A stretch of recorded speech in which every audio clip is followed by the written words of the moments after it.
if I was to tell you like I can't take a gun apart and put it back together, I'd be lying to you. I could do that at barely 14. You know, if I tell you I don't know what crack looks like, I'd be lying to you. If I told you, man, I don't know, you know, if I tell you, you know, in the hood, you know, I didn't get into situations where at times, you know, I could have not been here, because most of my friends that I consider my friends are not here. You know, it's maybe like two or three of us left. You know, I would be lying to you, you know? So it's like, but what people have to understand, because people be like, yo, you in the ghetto, man, you're using the poverty for an excuse. You can get up out of it, man. Like, you're using it for an excuse. Don't tell us, oh, just because you're in the ghetto, you gotta sell drugs, or you gotta carry a gun. There's a library. You could have just went straight to the library. You get a bus card, you can do what you want to do. There's a part of the reality that y'all missing.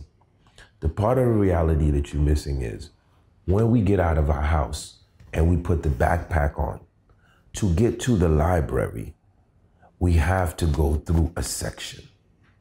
There's no helicopters to fly us over this section. These sections are very territorial.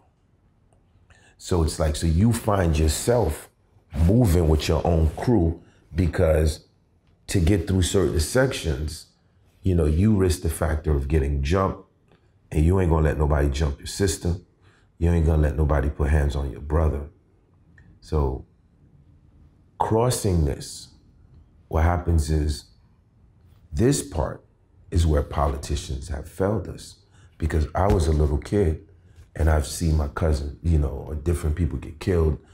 My man Jeffrey, like, so why are you telling us to go in this section and go past here to go through the library? Then the policies and the legislations you put in place with the councilman, where you said you was gonna improve the living of these urban communities, we ain't see that. So at the end of the day, it just felt like by design, we was put in a certain area so we could be trapped. So it's not an easy thing. That's what I want people to understand. Like, so you have to understand it in two ways. You have to understand it from the mind of the child, the pressure of the child, and understand it from the factor of what the councilman promised us at the time. So if the councilman had made this section different, maybe we would have gotten to the library much quicker. If they had put the YMCA in that neighborhood a little earlier, you know, maybe 10 kids wouldn't have got shot on that block. So this was like our reality. So, so how did I survive it? Because I went from one gang to another gang. And the gang that I ended up in was a gang called hip hop, you know, and this gang, I found it cooler than the other gang I was in, because the initiation was totally different. Continue watching this fascinating conversation for free by clicking on the link below to visit our website, learn from the best minds in the world, and connect with a community of passionate people building the best versions of themselves. Just click on the link below, and I'll see you on the inside.